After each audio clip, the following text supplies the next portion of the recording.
Aleluya, gloria a Dios. Se vuelve un ambiente especial, hermano. Un ambiente sobrenatural, donde se puede sentir la gloria de nuestro Rey, que se pasea en medio nuestro. Seguimos saludando a los hermanos y amigos que están en las redes atentos en esta preciosa noche, y doy gracias a Dios por el reencuentro que me permite con ustedes, hermanos. No me habían visto por aquí. Estaba sirviendo a Dios en una gira en Antioquia y ya regresé, y el domingo en la tarde estaba aquí, y hoy otra vez alabando al Señor, y así como Él quiere, todo para su honra y gloria. Pero bueno, no me pasaron a traer un editorial de cómo han sido mis días. Me pasaron o me asignaron desde el cielo, y los pastores de la iglesia, es a traer una palabra que va a bendecir nuestras vidas. Yo me identifico con la gente de aquí porque son gente que le gusta recibir palabras que da vida. Y a su nombre. Y Dios que también quiere eso. Pues, Él que quiere, nosotros queremos. Pues bienvenidos sean. Amén. ¿Cuánto le aplauden? Y a su nombre. Vamos a ver. El tema que Dios me ha regalado para nosotros hoy lleva como título: una compañía sobrenatural con una asistencia milagrosa. Voy a repetirlo: una compañía sobrenatural con una asistencia milagrosa. Oye, y si lo repetimos otra vez, vamos nosotros otra vez. ¿Cómo dije? Con una asistencia poderosa. Vamos a ubicarle en el libro de Daniel. Vamos a partir del capítulo 3, desde el verso 16 en adelante.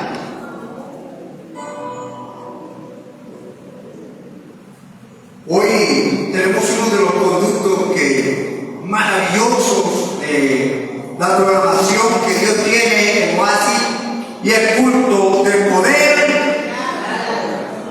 Ok.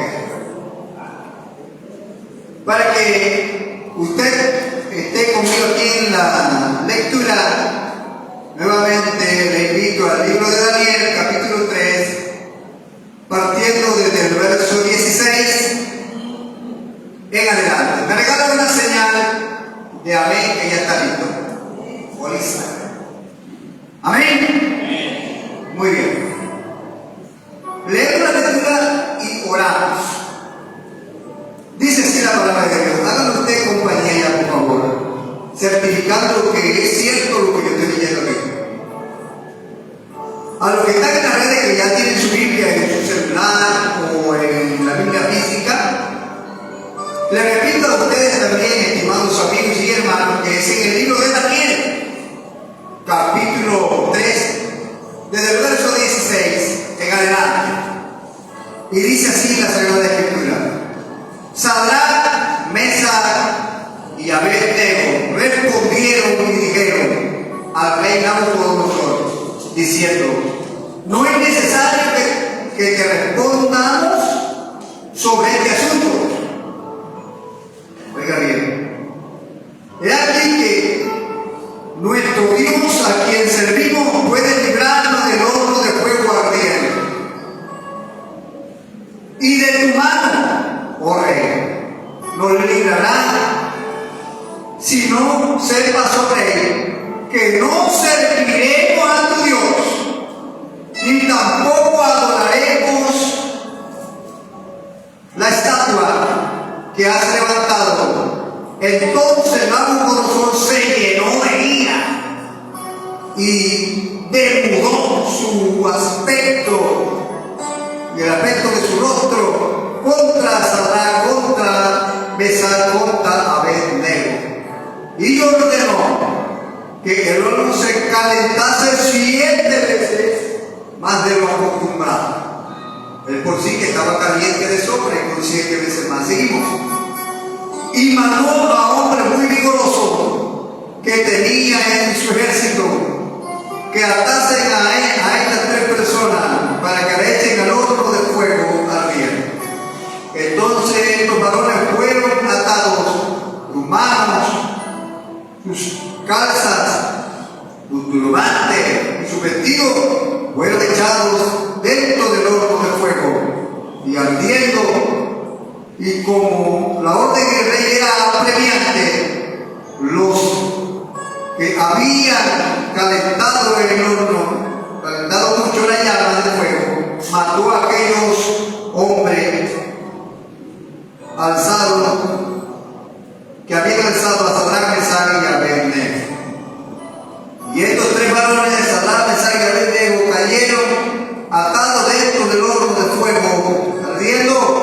Entonces el rey Nabucodonosor se espantó y se levantó apresuradamente y dijo a los de su consejo: ¿no echaron a 3 varones atados dentro del fuego? Y ellos respondieron: sí, es verdad, oh rey. Y yo aquí que veo 4 varones que se pasean en medio del fuego sin sufrir ningún daño, y el aspecto del cuarto es semejante a los hijos de los dioses. Aleluya. Alguien que diga conmigo aleluya. Alguien que diga gloria a Dios. Vamos a orar. Mi rey, gracias.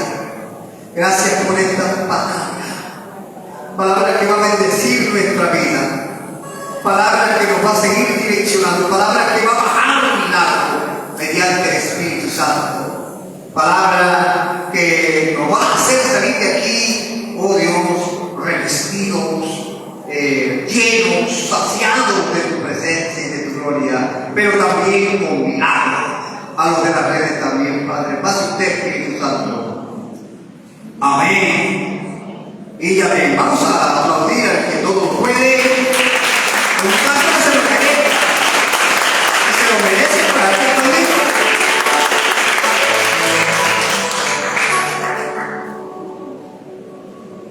¿Cómo dije que se llama el tema, hermanos?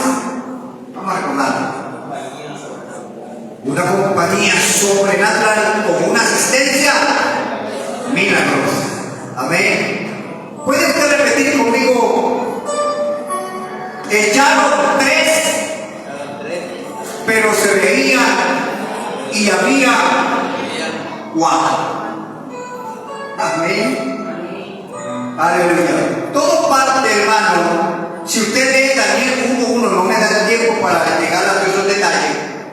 Ve que Nabucodonosor llega y conquista muchos terrenos, incluyendo a Jerusalén, incluyendo al pueblo de Dios, y por su paso se lleva a unos jóvenes, 20 jóvenes de ellos, lleva a 4. Pero lleva muchos, pero de eso selecciona 4, y estos 4 jóvenes fueron colocados como príncipes, siendo secuestrados, siendo llevados, hermanos, como presos políticos, a los cuales no se les daba ningún tipo de derecho ni nada porque eran unos esclavos.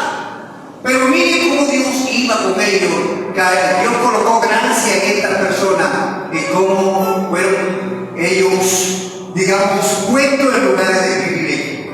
Amén. Y lo tremendo es que si usted y yo leemos el libro de Daniel y leemos las maravillas, si lo que te digo, cuénteme algunas maravillas que Dios hizo con Daniel, me va a hablar que lo libró del foso de los leones.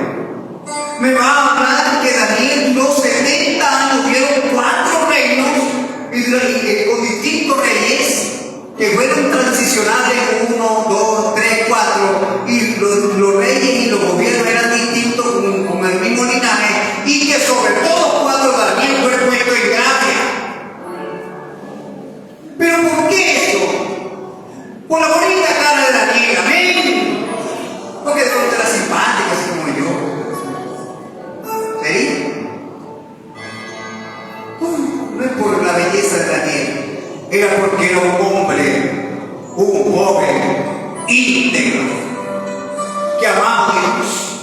guardaba del mal, que no se contaminaba con la comida del rey, que vivía para Dios. Amén. Entonces, la grande maravilla, la grande proeza está muy hermanada, muy asociada, muy ambientada con la fidelidad. Amén, aleluya. Los grandes milagros, la grande proeza va de la mano con un hombre, con una mujer que se aparta del mal. Hermano, por eso debemos tener el perfil correcto del culto de poder y milagro. No es que bueno que hay poder y milagro y voy, no. Yo también tengo que llevar una vida agradable a Dios para bajar presencia. No es por mi linda cara. Amén. Vas con el Pablo. Si quieres hablar con el Pablo más,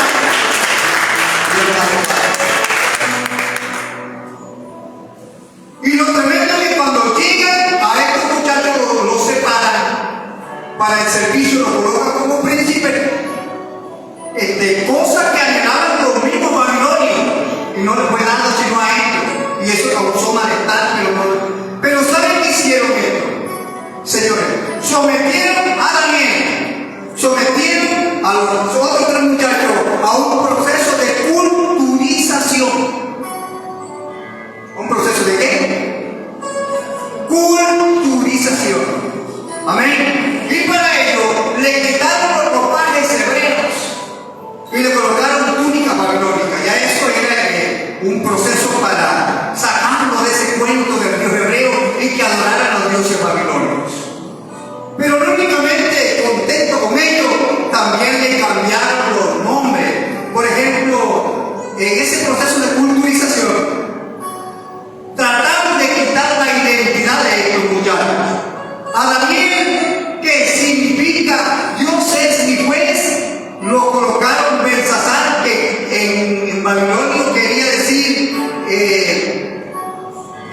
nada más menos que Bel, que es un dios pagano, proteja su vida. Miren cómo van las cosas. Y Ananías, que significaba que el Señor ha sido grandioso, le quitaron a Ananías y lo pusieron Sadrach, que significa mandado de Acú, es lo que significa ese nombre, o un dios de ellos. Miren cómo intentaban, cómo los iban ligando la culturización de ellos para que sirvieran a los dioses paganos. Y a Misael, que significa nada menos que ¿quién como Dios? Lo colocaron a Azarías,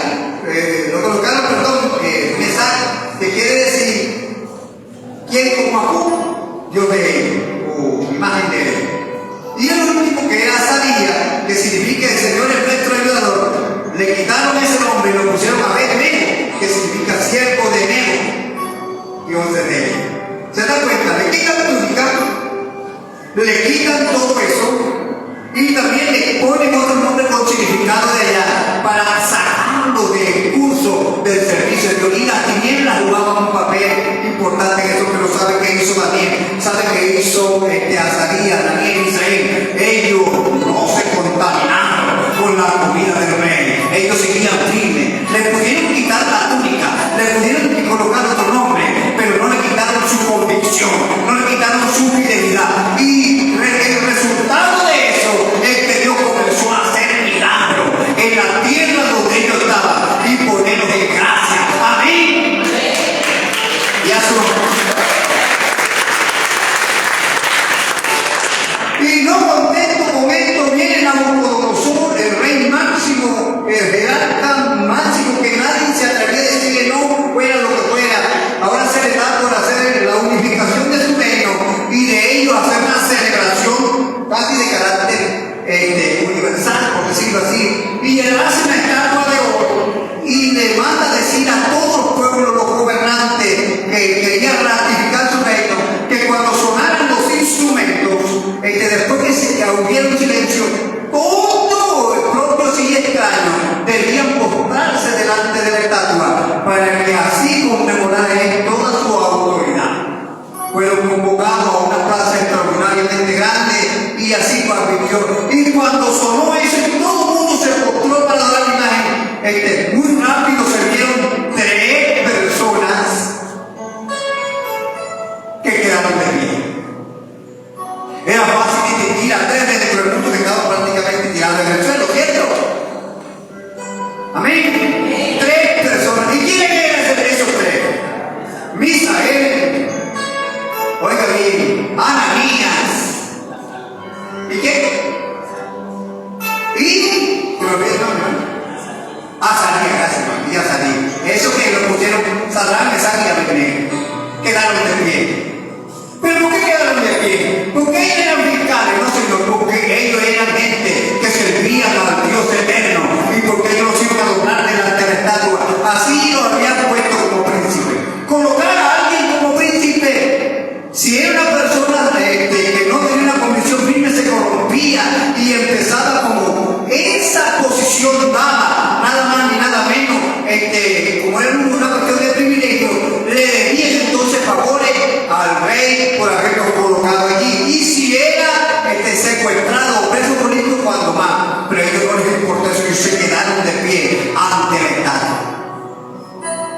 Y al quedarse de pie fue un reto público para Nabucodonosor. Pero ellos siguieron de pie. Y entonces le avisaron a Nabucodonosor lo que estaba pasando. Y sabe que vino él bien enojado y le dijo: entonces ustedes no se van a humillar. Y ellos dijeron: no es necesario que se entre el debate con esto, porque no lo vamos a hacer. Así nos cuesta la vida. Pero hay una cosa que usted no sabe, señor Nabucodonosor, es que al Dios, el Dios que nosotros creemos, ese Dios nos podrá librar de la muerte. Amén. Diga usted, ¿qué tiene que ver eso con milagro? ¿Qué tiene que ver eso con el día de hoy? Sí tiene que ver mucho, porque también hay un Nabucodonosor, porque también, hermano, está una corriente terrible, adversa, negra, arbitraria, que se llama el postmodernismo, el que invita a la gente de la iglesia y por allá a crear y a plantear su propia verdad, una verdad que está a medio y que faculta el pecado, una verdad que, entre comillas, la persona dice: no te metas en mi vida, si yo quiero pues estar como yo quiera, vestir como quiera, decir lo que quiera, hacer lo que quiera, no te metas, tú allá y tú acá. Antes decía que eso era la toalla, y hace un hombre. Y esa corriente intenta balsear la verdad que Dios colocó, oiga bien, que es la palabra. Entonces ese gigante intenta arrastrar a propio y extraño para que no hagan conforme la Biblia dice, sino conforme la persona dice, sino conforme la onda del momento dice. Ese es un gigante que muchos se le están humillando, ese es un estilo de vida que muchos están sucumbiendo, y por eso el pueblo no recibe el milagro, por eso el pueblo no recibe la bendición, porque se le humilla al agua del Nabucodonosor de hoy. Pero aquí no así, hay hombres y mujeres que no se arrodillan, que se dejan caer.